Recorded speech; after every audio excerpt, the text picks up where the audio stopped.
이런 이야기가 있습니다.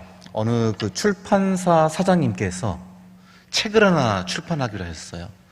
근데 가급적이면 책을 잘 팔기 위해서 추천사를 받아야 되는데 좀 센 추천사를 받아야겠다 해서 누구한테 추천사를 부탁했냐면은 대통령에게 부탁했어요.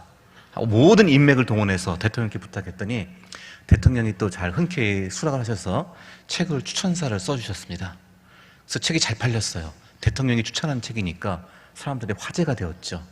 근데 출판사 사장은 돈을 많이 벌었는데 대통령에게 아무런 보상을 해주지 않았어요. 그래서 대통령께서 화가 났어요. 다음에 또 부탁하면은 그때는 아주 그냥 악평을 써야지 했는데 정말로 두 번째 또 책을 내신다고 추천서를 써달라고 하는 거예요. 그 대통령께서 기다렸다는 듯이 아주 그냥 그 책에 대해서 막 나쁜 평을 썼습니다. 그랬더니 그 책에 대해서도 또 그대로 추천사를 나쁜 추천사지만은 올렸어요. 했더니 책이 더 잘 팔리는 거예요. 대통령이 몹시도 싫어한 책 하니까 사람들이 더 궁금한 거예요. 대통령이 왜 싫어하나 이 책을. 더 잘 팔렸습니다. 역시 또 아무런 보답이 없었어요. 그래서 이번에 세 번째 또 부탁하면 아예 그냥 대꾸를 하지 말아야지 마음먹었습니다. 세 번째 또 책 추천 부탁이 들어온 거예요. 대통령이 대꾸를 안 했습니다. 그런데 책을 내면서 그 출판사 사장이 어떻게 그거를 홍보했을까요? 대통령도 할 말을 먹게 만든 바로 그 책. 그랬더니 사람이 또 궁금해서 또 사보기 시작했다는 거예요. 자, 이게 뭐 우스갯소리지만, 자, 하물며 우리 세상 나라에서도, 우리 사회에서도 이렇게 국가의 지도자나 통치자들이 그들의 말 한마디, 그들의 영향력이 미치지 않는 곳은 없습니다. 뭘 해도 다 영향력을 주고 메시지가 되고 뭔가 의미를 주게 되죠. 하물며 우리 모든 우주 만물을 통치하시고 주관하신 하나님께서 우리 인생의 어느 한 영역도, 어느 한 순간도 관여하지 않으시는 곳은 없습니다. 우리 하나님께서는 크고 능하신 주님으로서 우리의 모든 삶을 주관하고 계십니다. 그래서 100년 전에 네덜란드에서 수상을 역임했고 또 네덜란드에 있는 그 암스테르담 자유대학교라고 하는 학교를 설립하신 아브라함 카이퍼라고 하는 분이 계셨어요. 그분은 이런 말씀을 남기셨습니다. 당시에 네덜란드 수상이었고 또 대학 총장이셨는데 이분이 말하기를 온 우주에 예수 그리스도께서 내 것이다 라고 선포할 수 없는 곳은 손톱만큼도 존재하지 않는다. 이 중요한 말이기 때문에 한 번 더 반복할게요. 온 우주에 예수 그리스도께서 내 것이다 라고 선포할 수 없는 곳은 단 손톱만큼도 존재하지 않는다. 원래 그 영어는 그냥 원 스퀘어 인치인데 그냥 좀 의역을 하면 한 손톱 정도 되니까 손톱만큼도 존재하지 않는다고 했습니다. 제가 기억하기로 전에 우리 광주제일교회 왔을 때도 이 본문을 함께 읽었습니다. 그때는 제가 이 본문을 통해서 우리가 선교와 전도를 위해서 먼저 다른 사람들을, 우리 주변의 이웃들을 환대하는 삶을 살아야 한다는 것을 강조했어요. 근데 오늘 제가 얘기하고 싶은 것은 지난번에 이 환대를 얘기했는데 오늘은 한번 우리는 왜 이런 환대적 삶을 살아야 될 것인가? 왜 우리는 선교적인 삶을 살아야 할 것인가? 왜 우리는 다른 사람들에게 관심과 돌봄을 제공하는 삶을 살아야 할 것인가? 그 이야기를 먼저 좀 해보려고 합니다. 그래서 오늘 신명기 10장에서는 하나님께서 이스라엘 백성들에게 고아와 과부와 나그네를 돌보고 사랑하라는 명령을 주십니다. 근데 그 말씀을 주시기 전에 하나님과 이스라엘 백성의 관계를 먼저 말씀하세요. 하나님이 어떤 분이신지를 알려주세요. 우리가 선교적인 삶을 살려면은, 우리가 선교에 헌신하기 위해서는요, 단순히 우리의 도덕적 의무감에서 실천하는 게 아닙니다. 억지로 행동하는 것이 아니라 우리의 선교적 헌신은 하나님과의 관계 속에서 비롯돼야 합니다. 하나님을 바로 아는 것에서부터 우리는 다른 사람을 돕고 섬길 수 있습니다. 우리가 남을 도우려면 먼저 하나님을 알아야 합니다. 우리 자신 안에 있는 내적인 도덕성을 가지고 다른 사람을 돕는 일을 하는 것이 하나님이 원하시는 것이 아닙니다. 먼저 하나님을 알아야 되고 하나님을 경험해야만 우리는 비로소 하나님께서 우리를 사용하시는 그 삶에 들어갈 수가 있습니다. 예수께서 말씀하셨죠. 나를 떠나서는 너희가 아무것도 할 수 없다. 여러분, 오늘 선교 헌신 예배로 모였습니다. 여러분 각자 맡으신 부서에서, 아마 봉사 부서에서 여러분 선교적인 활동들, 그런 계획도 하시고 그런 일들도 하실 것입니다. 근데 그 모든 것들이 선한 영향력을 주고 다른 사람들이 그리스도를 전하고 다른 사람들에게 예수님 안에서 변화된 인생을 살도록 내가 섬기고 도우려면은 이거는 철저하게 예수님 안에서 이루어져야 합니다. 하나님을 바로 알고 하나님을 경험하는 깊은 교제 속에서만 이것이 가능합니다. 그냥 좋은 일이니까, 착한 일이니까 라는 그런 마음으로 여러분 하면은 얼마 안 가서 지칩니다. 이것을 위해서 여러분 마르지 않는 샘과 같은 그 원동력을 가져야 됩니다. 생명력을 가져야 합니다. 그것은 하나님과의 관계로부터 비롯되는 것이고 하나님을 바로 아는 것으로부터 비롯됩니다. 하나님께서 이 얘기를 지금 고아와 과부와 나그네를 돌보고 사랑하라는 명령을 주실 때 하나님께서 이 말씀이 이제 18절, 19절에 나오죠. 그런데 오늘 읽은 본문 12절에서부터 보면요, 하나님이 이 말씀을 주실 때 먼저 뭐라고 하시느냐? 12절 보시면 이스라엘아 내 하나님 여호와께서 내게 요구하시는 것이 무엇이냐? 요구하시는 게 있다는 거예요. 하나님이 요구하시는 게 있어요. 그 요구하시는 것은 뭐냐? 하나님을 사랑하라는 거예요. 하나님을 전심을 다해 사랑하라는 거예요. 성경의 일관된 가르침이죠. 내 몸과 마음과 뜻을 다하여 하나님을 사랑하라는 거죠. 그러면서 하나님께서 그 하나님을 사랑하라는 그 요구가 13절 말씀 보시면요, 내가 이제 이건 여호와 하나님을 말하죠. 오늘 내 행복을 위하여 내게 명하는 여호와의 명령과 규례를 지킬 것이 아니냐 그래요. 하나님이 요구하시는 것은 무엇을 위해서라고요? 우리의 행복을 위해서래요. 하나님이 이 오늘 본문 말씀 보면요, 하나님을 사랑하고 사실상은 이웃을 사랑하라는 말씀이에요. 오늘 신명기 10장 12절부터 19절은 하나님을 사랑하고 이웃을 사랑하라는 예수님께서 다시 확인시켜준 하나님 사랑과 이웃 사랑의 계명이에요. 그 이웃이 누구냐? 고아와 과부와 나그네라는 거예요. 근데 먼저 하나님을 사랑하라고 그래요. 그 하나님을 사랑하고 그다음에 이웃을 사랑해야 되는데 이것이 무엇을 위해서 하나님이 주셨느냐? 너희의 행복을 위해서 요구하시는 것이라는 거예요. 그냥 착한 사람이 되라, 선한 일을 많이 해라, 이런 도덕적 명령이 아니라 너희의 행복을 위해서 이 하나님의 명령과 규례를 지키라는 거예요. 너희의 행복을 위해서 이웃을 사랑하라는 거예요. 우리의 행복을 위해서 고아와 과부와 나그네를 돌보라는 거예요. 우리의 신앙이 단순히 우리가 복음을 전하고 선교적인 삶을 살고 구제를 하고 봉사하는 것이 그냥 우리가 그리스도인이니까 좀 착하게 살아야 되니까 라는 마음에서 하면은 이게 분명히 연료가 메마릅니다. 이것은 우리의 행복을 위해서라는 거예요. 남을 돌보고 남에게 관심을 갖고 남을 사랑하고 남을 섬기는 것이 그것이 바로 우리를 행복하게 한다는 거예요. 그것이 바로 하나님의 사랑, 하나님을 사랑함으로부터 비롯될 때 그것이 바로 우리를 진정으로 행복하게 할 수 있어요. 왜냐? 하나님이 그러한 사랑의 모범이시기 때문입니다. 하나님이 우리를 그렇게 사랑하셨고 하나님은 지금도 다른 사람들을 향해서 그들의 유익을 위해서 그들을 구원하기 위해서 하나님은 진정한 기쁨을 느끼세요. 히브리서 12장 보면 그러죠. 예수님께서 십자가를 지실 때 그 앞에 있는 기쁨을 위하여 지금 십자가를 참으셨다고 그러죠. 우리는 이 세상에서 우리 자신만을 위해 살기로 계속 이렇게 오리엔테이션 되고 있습니다. 내가 얼마나 행복할 수 있을까?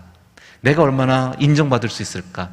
내가 얼마나 사랑받을 수 있을까? 내가 얼마나 다른 사람들에게 이해받고 위로받을 수 있을까? 이게 우리의 자연적인 본성이에요. 다른 사람들이 인정받고 사랑받고 이해받고 싶은 게 우리의 자연스러운 본성이란 말이에요. 근데 하나님의 성품은 우리 자신에게 집중하는 것이 아니라 다른 사람에게 집중하고 다른 사람을 돌보고 다른 사람을 섬기고 다른 사람에게 유익을 줄 때 기쁨을 얻는 것이 하나님의 성품이에요. 그래서 여러분 진정한 그리스도인이 되었느냐 안 되었느냐는 뭘로 알 수 있느냐? 내가 예수를 믿고 하나님을 예배한 다음에요, 성경을 읽고 기도를 한 다음에요, 뭔가 다른 사람을 좀 섬기고 싶어요. 다른 사람에게 좋은 말을 해주고 싶어요. 다른 사람의 필요에 좀 민감해져요. 그럼 그게 여러분 진정으로 예수 그리스도 여러분 안에 계신 증거입니다. 예수를 믿는 사람, 예수님 만난 사람, 예수와 연합된 사람은 예수님의 성품을 가질 수밖에 없어요. 그래서 다른 사람을 섬기는데 보람이 돼요. 다른 사람의 필요를 채워주는데 내 삶의 의미를 찾아요. 그래서 사실은 그렇지 않습니까? 제가 언제 한번 어느 경제 전문가한테 얘기를 들어보니까요, 돈을 잘 버는 사람들도 다른 사람을 잘 섬기려고 하는 사람이래요. 제가 이분의 말을 제가 전문가가 아니기 때문에 이렇게 확증할 수는 없어요. 근데 그분이 이렇게 돈 잘 버는 사람들을 쭉 연구를 해보니까요, 이렇게 부자가 된 사람들이, 죄송합니다만 좀 부자 되자는 말은 아니지만은, 그런 사람들이 특징 중에 하나는 뭐냐면요, 다른 사람이 정말로 필요한 것을 채워주고 공급하는데 진심이 있었다는 거예요. 자기의 배만 불리는 데만 관심이 있는 것이 아니라 어떻게 다른 사람들한테 정말 필요한 것들을 내가 줄 수 있을까? 다른 사람 정말로 원하는 것이 뭘까? 이거에 굉장히 진심으로 관심이 있는 사람들이 뭐 돈도 벌었다는 거예요. 무슨 사업을 해도. 굉장히 중요한 교훈이죠. 우리 사회에서 리더십을 발휘하는 사람도 사실은 뭐 특권과 특혜에 의해서 막 권력을 휘두르는 사람도 있겠지만, 많은 경우에 보면은 다른 사람들에게 좀 민감한 사람, 다른 사람을 잘 도우려고 하는 사람, 이런 마음이 기본적으로 진심이 있는 사람들이 사실상 리더의 역할에 올라야 많은 사람들이 행복하거든요. 굉장히 이거는 하나님의 성품이지만 동시에 우리 인간에게 본질적으로 가장 중요한 요구되는 그런 자세이기도 합니다. 그러니까 오늘 신명기 10장부터 나오는 이 말씀이 단순히 여러분 부담스러운 명령으로 들을 것이 아니라 사실은 우리의 삶을 진정으로 행복하게 해주고 진정으로 생동감 있게 해주는 하나님의 우리의 행복을 위한 요구라는 거예요. 여러분 국내 선교, 여러분 선교 오늘 헌신 예배를 드리시는 이 자리가 여러분 진정한 행복을 찾아가는 하나님께로부터 그것을 오늘 받고 깨닫는 시간이 되시길 바랍니다. 그냥 교회에서 하라니까 그냥 따라가고 교회에서 하니까 마지못해 하는 것이 아니라 정말로 이러한 하나님을 사랑하고 이웃을 사랑하고 고아와 과부와 나그네를 돌보는데 헌신하는 우리의 삶이 진정으로 우리의 행복을 위한 하나님의 요구라는 거예요. 우리는 능히 그 행복을 느낄 수 있습니다. 왜? 하나님이 그것을 행복하시기 때문에.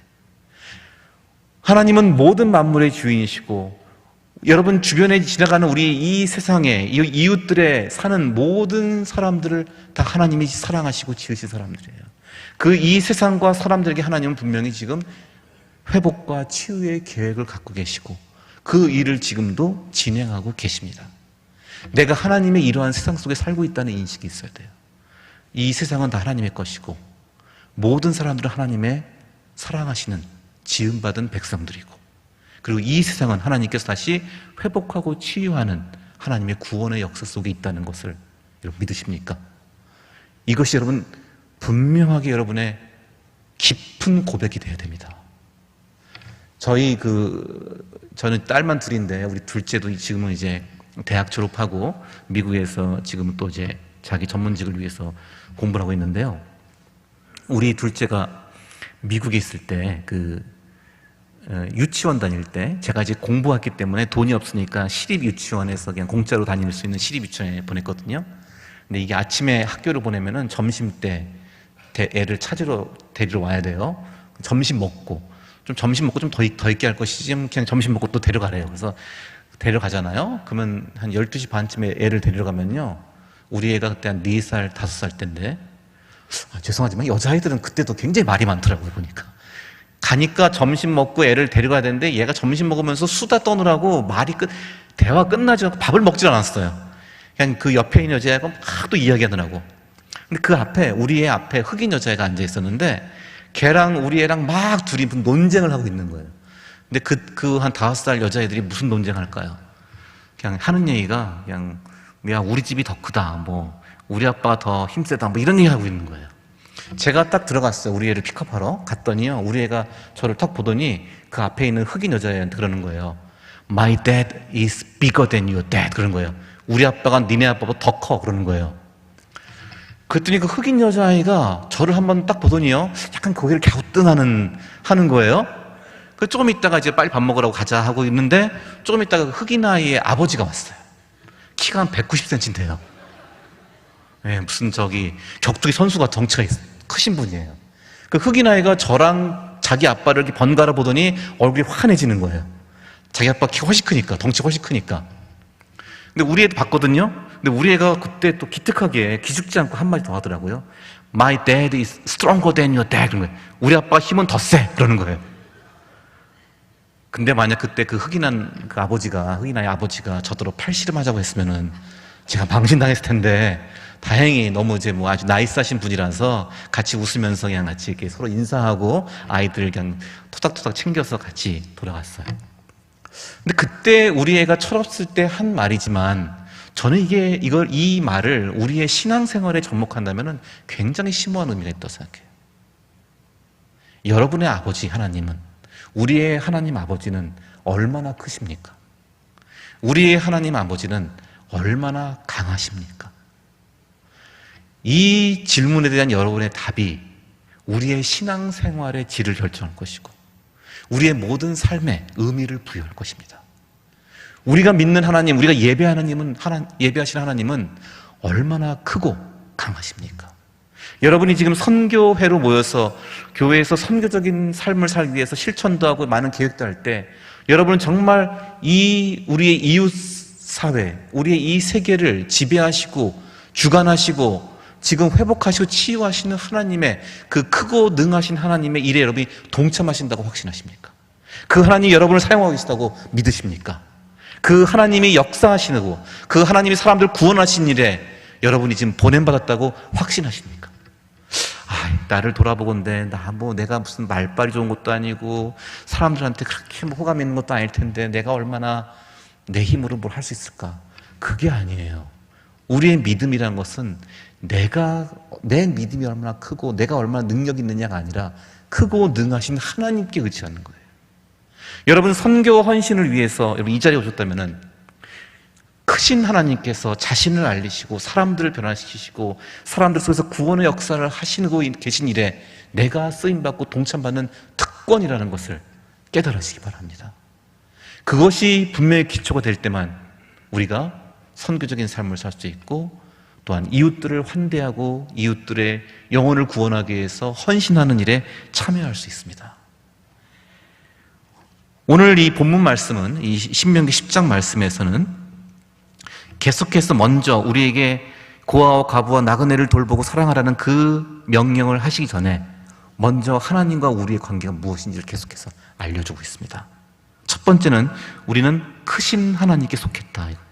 14절 말씀 보시면 하늘과 모든 하늘의 하늘과 땅과 그 위의 만물은 본래 내 하나님 여호와께 속한 것이로되 그래요. 이 우주 만물 모두가 원래 하나님께 속한 것이라는 거예요. 지금은 이제 마귀가, 인간이 타락하고 불순종함으로 인해서 사단이 이 세상의 공중 권세 잡은 자입니다. 그래서 얼핏 보기에는 악이 지배하는 것 같아요. 힘 있는 사람들이 지배하는 것 같아요. 불의한 권력이 지배하는 것 같아요. 그렇지 않다는 거예요. 이것은 원래 하나님께 속한 것이다. 누구의 하나님이요? 너희의 하나님께 속한 것이다. 그 하나님께 너희가 또한 속해 있다는 거예요. 너희는 하나님께 소속감을 가지고 있다는 거예요. 여러분이 이 인식 가지고 계십니까? 우리가 하나님께 속한 자라는 것, 이 우주 만물의 주관자이신 내가 하나님께 속해 있다는 것. 인간의 굉장히 중요한 감각 중에 하나는요, 소속감이라는 거예요. 내가 누구에게 속해 있나? 내가 어디에 속해 있는가? 이 소속감을 가질 때 인간이 안정성을 갖게 돼요. 인간의 자기의 정체성이 형성돼요. 여러분은 이 우주의 주관자이신 이 하나님께 속해 있다는 데 이 확신, 이것을 우리가 삶에서 계속해서 끊임없이 다시 확인하고 반복돼야 할 일입니다. 오래전에 굉장히 그 베스트셀러였던 미움받을 용기라고 하는 책이 있었어요. 그게 거의 한 몇십 주간 계속 1위 했던 책인데, 일본 어느 심리학자가 쓴 책이죠. 그 책에서 이런 말을 해요. 미움받을 용기라는 것은 다른 사람들한테 미움받지 않으려고 잘 보이려고 우리가 막 전전긍긍하다 보니까 자기를 잃어버려요. 자기 삶이 행복하지 못해요. 그러니까 다른 사람과의 관계를 진실하게 하기 위해서, 때로는 내가 다른 사람과의 관계에서 진실을 말하고 진실한 관계를 하기 위해서는 다른 사람들에게 미움받을 용기도 필요하다는 거예요. 다른 사람과 싸우지라는 게 아니라, 미움받을 용기라는 게 싸우라는 것이 아니라 정말 진정성 있고 정말 진심 어린 관계를, 그리고 나를 감추거나 위장하고 나를 잃어버린 그런 관계가 안 되기 위해서는 진실을 말할 수 있는 용기가 필요하다는 거예요. 그때 진실을 말하려면은 다른 사람을 적대시하지 말라는 거예요. 내가 진실을 말하면 저 사람이 나를 싫어할 것이다. 나에게 화낼 것이다. 너무 그렇게 겁내지 말라는 거예요. 내가 진심을 최대한 그 사람과 우호적인 선의의 관계 속에서 진실을 이야기하는 게 필요하다는 거예요. 그러기 위해서 용기가 필요한 거예요. 근데 나는 아무리 선의를 가지고 진실을 말해도 상대방이 나를 곡해하고 상대방이 나를 싫어하고 상대방이 나를 공격하면 어떡합니까? 그래도 하라는 거예요. 그래도 하라고. 계속 진실을 굴복하지 말고 계속 말해라. 대신 좋은 선의로 온유한 마음으로 진실을 말해야죠. 그래도 안 들어주면 어떡합니까? 그럼 나는 그 사람을 잃는 게 아닙니까? 했더니 그 저자가 하는 말이 있어요. 당신이 더 큰 공동체에 속해 있다는 걸 아십시오. 저는 이 말 듣고 굉장히 놀랐어요. 아니, 이 책이 굉장히 유명한 책인데 제가 책에 대한 평을 봐도 이 얘기를 하는 사람이 없더라고요, 이상하게. 저는 이 얘기가 나왔을 때 좀 깜짝 놀랐거든요. 당신이 더 큰 공동체에 속해 있다는 감각을 가지래요. 지금 내 눈에 보이는 내 주변 사람들만이 아니라 그들뿐만 아니라 더 큰 세계 안에 내가 있다. 더 큰 공동체에 내가 들어있다. 나와 함께 내가 같이 교류하고 연대하고 이해하고 대화할 수 있는 더 큰 공동체에 있다는 거예요. 여러분이 그런 공동체에 있습니까? 하나님 안에서 여러분 그렇게 소속된 사람들이에요. 하나님의 공동체 안에서, 예수 그리스도 안에서, 교회 안에서 우리는 더 큰 공동체에 있는 사람들이에요. 하나님께 내가 속해 있기 때문에.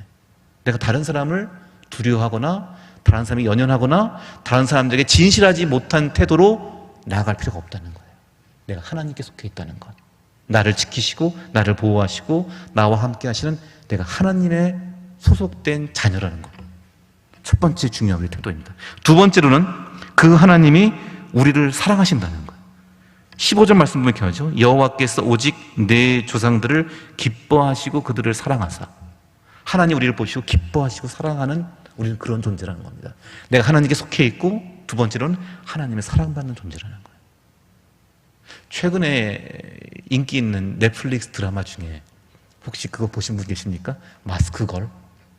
마스크걸이라는 되게 인기 있는, 제 목사가 예배 시간에 드라마 광고에서 죄송한데 마스크걸이라는 드라마가 되게 인기예요. 근데 저도 봤어요, 그거를. 봤는데요. 뭐 제가 스포라 너무 알려주면 안 되니까 그냥 한마디로 말하면은 그 드라마에서 말한 게 뭐냐? 사람이 정말 사랑받고 싶어요. 다른 사람들에게 사랑받고 싶은데 얼굴이 못생겼다고 사랑하지 않는 거예요. 사람들이 무시하는 거예요. 혐오하는 거예요. 그 자기 마스크를 쓰고 자기 얼굴을 가리고 사람들에게 인정받고 칭찬받고 사랑받기 위해서 막 애쓰는 몸부림치는 거예요. 그러다가 뜻하지 않은 뭐 비극적인 사건들이 연루되고 그래서 인생이 막 망가져요. 인간의 기본적인 속성이에요.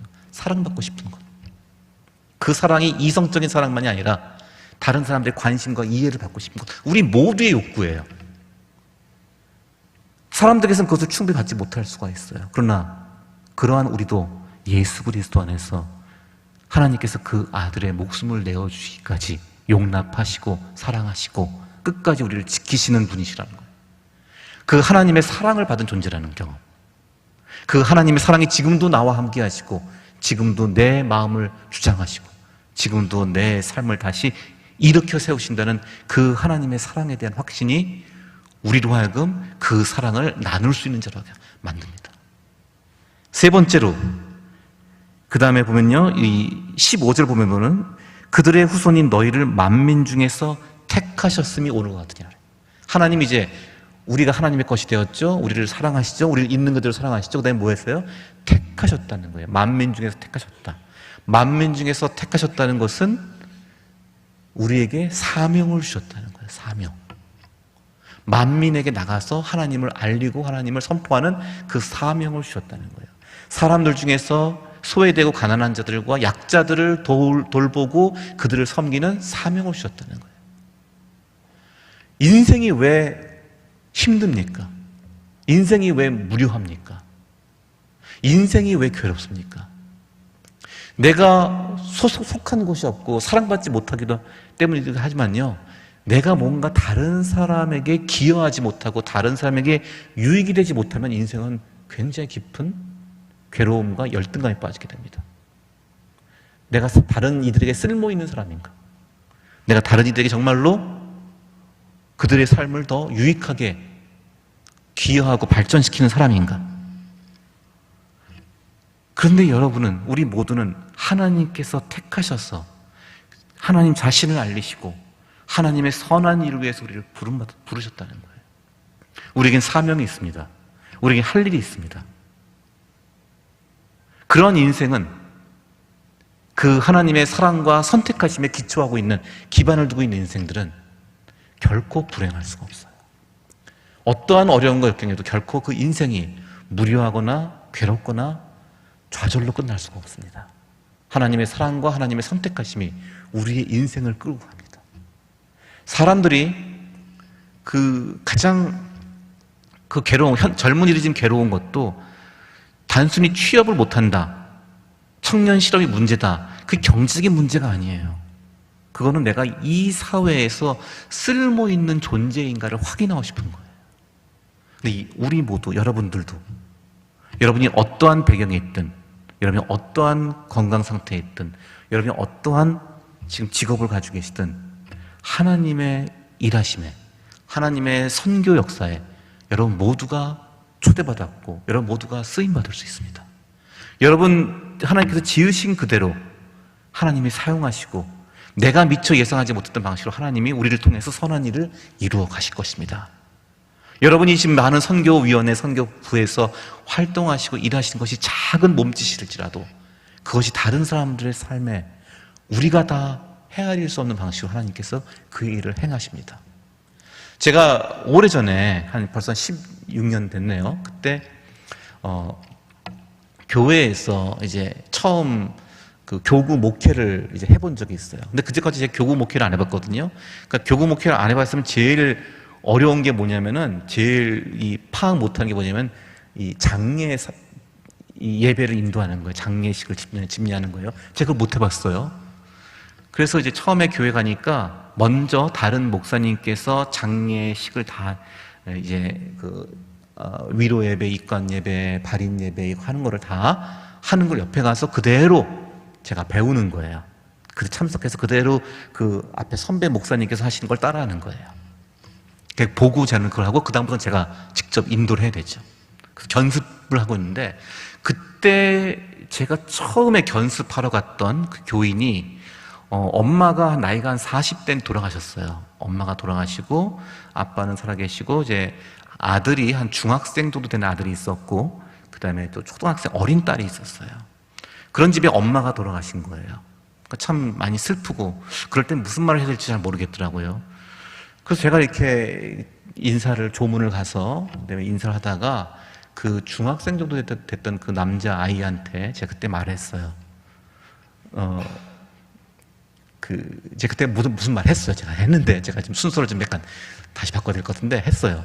그 다음에 저는 이제 그걸 다 끝나고 한 몇 년 더, 한참 뒤에 교회도 사역도 끝내고 신학교에 가서 교수 사역을 하고 있는데, 어느 날 갑자기 한 공군 장교가 저를 찾아온 거예요. 공군 장교인데, 저를 찾아왔어요. 근데 저는 제가 이분을 기억을 못 하겠어요, 제가. 그래서, 교수님, 목사님께서는 저를 기억 못 하실지 모르지만은 저는 한다고 그러는 거예요. 그러면서 그때 얘기를 하는 거예요. 그때 장례식, 제가 처음 장례식 직전 견습할 때 그때 그 중학생이었던 그 아들이었어요. 그분이 나중에 공군 장교가 되어서 저를 찾아온 거예요. 공군 소위로 임관을 해서. 그러면서 저한테 근데 딱 보는 순간 이분이 굉장히 좀 반듯하고 이렇게 얼굴에서 이렇게 뭔가 이렇게 빛깔이 좋더라고요. 사람이 벌써 그 안에 그 내면이 강한 사람은 얼굴 빛깔이 좋아요. 근데 화장만 잘하고 성형만 하면 그 얼굴은 때깔이 좋은 거고, 정말 그 내면의 사람의 성품과 내공이 쌓이면 얼굴 빛깔이 좋아야 돼요. 벌써.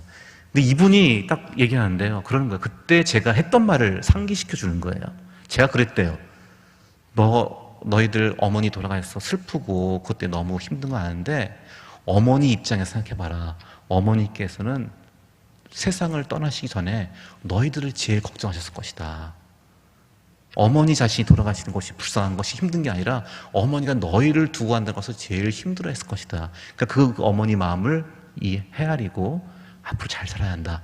제가 이런 취지의 말을 했대요. 그런데 그게 그분한테는 굉장히 그때까지 자기 교회도 안 다니고 자기 공부도 안 하고 그랬었는데 자기 그 말이 자기 귀에 굉장히 깊이 다가왔다는 거예요.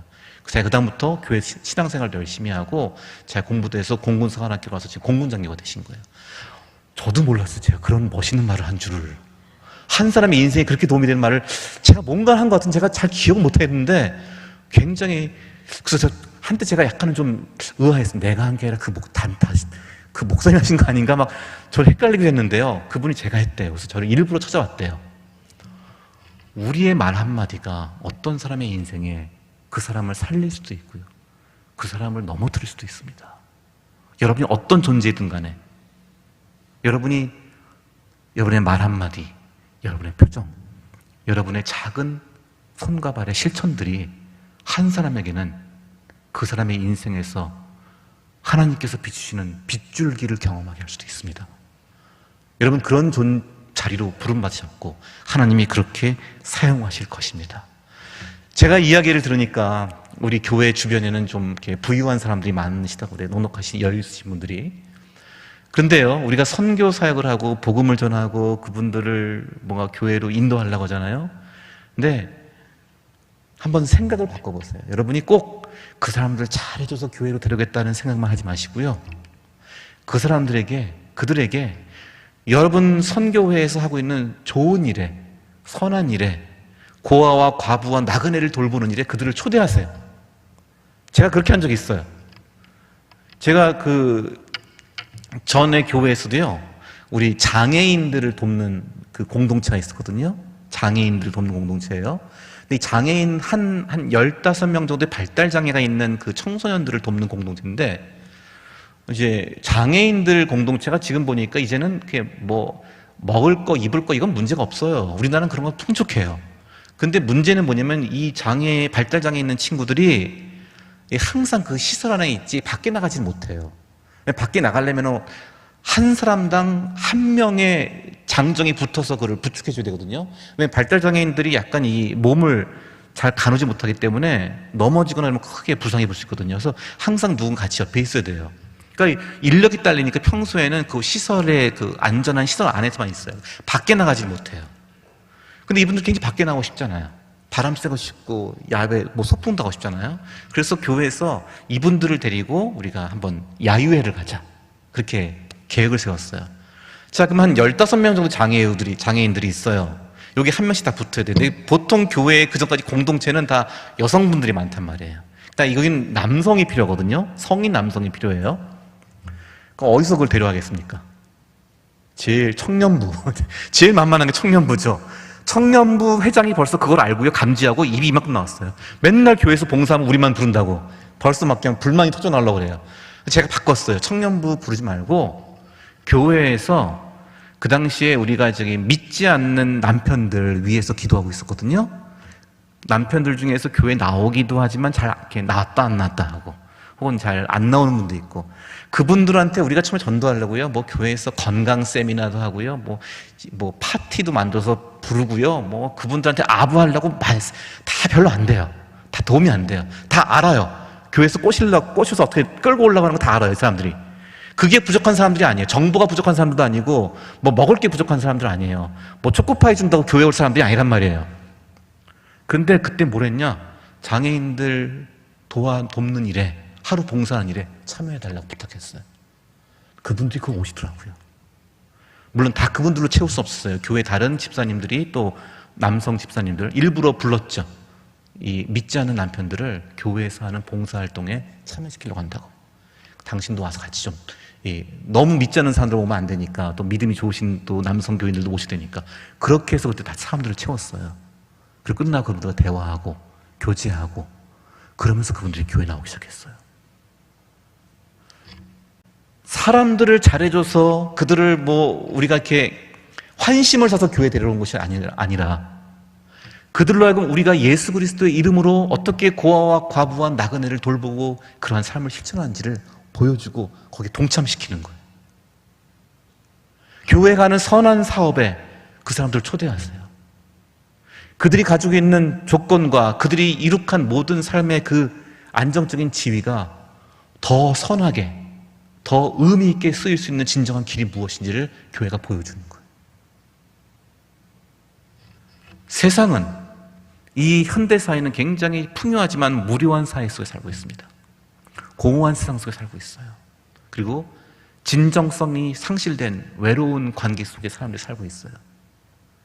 교회를 통해서, 하나님의 백성들을 통해서 사람들이 진정으로 그들의 마음을 어루만지시고 그들을 더 의미 있고 선한 길로 이끄시는 그 예수 그리스도의 사역에 여러분이 헌신하고 사람들을 초대하고 같이 동참해서 하나님께서 친히 역사하시는 그 경험을 누리시기 바랍니다. 이것이 저는 이 신명기 10장 12절부터 19절에서 하나님께서 우리의 행복을 위해서 요구하시는 가르침이라고 믿습니다. 예수를 믿음으로써, 하나님을 따름으로써 자기 자신밖에 모르던 사람들이, 남들을 욕하고 비난하던 사람들이 다른 사람들을 걱정하고 다른 사람들을 섬기고자 하고 다른 사람들을 배려하고 다른 사람의 유익을 위해서 일하는 모습, 우리가 먼저 그러한 삶에 헌신할 때 세상이 우리를 보고 저기에는 무엇이 있을까? 저기에는 무슨 소망이 있을까? 왜 저들은 저렇게 실천하며 살아갈까? 궁금증을 가지게 되고 소망에 관한 이유를 묻게 될 것입니다. 여러분, 선교 헌신한다는 것은요, 나 자신만의 유익을 누리는 삶에서, 추구하던 삶에서 하나님이 기뻐하시는 세상을 향한 하나님의 일하심과 섬기심에 내가 참여하게 되는 그 삶에 헌신하는 것입니다. 그리고 그것이 여러분에게, 우리에게 진정한 행복에, 진정한 깊은 삶의 의미를 만끽하게 할 것입니다. 기도하시겠습니다. 이제는 우리 주 예수 그리스도의 은혜와 하나님 아버지의 무한하신 사랑과 성령님의 감화 감동하시고 위로하심이 우리 광주 제일교회를 통해서 선한 일을 시작하시고 그리스도 예수의 날까지 완성하시는 그 영원토록 우리의 삶과 우리의 일과 우리의 몸을 통해서 복음을 전하고 주의 선교의 일을 감당하기 원하는 우리 모든 형제자매들에게 영원까지 함께 하시기를 간절히 축원합니다.